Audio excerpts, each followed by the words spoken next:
বাড়িতে কাতলা মাছের মুড়ো এলে মুড়ো ডাল হবে না, এ আবার হয় নাকি? এই নিয়মটা আমাদের বাড়িতে এমনভাবে চলে আসছে যেন দাদু ঠাম্মার সময় থেকেই লেখা।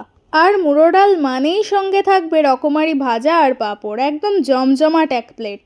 আজকের দুপুরে তেমনই একটা ঘরোয়া খাবারের প্লেট সাজালাম নিজের মতো করে।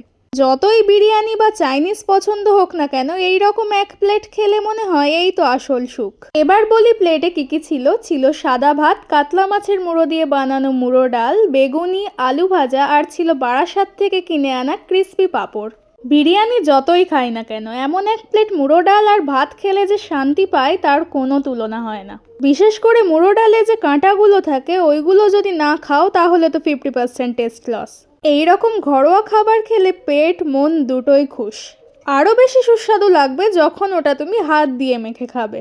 তোমরাও কমেন্টে জানাও তো এমন ঘরোয়া থালি তোমাদেরও প্রিয় কিনা।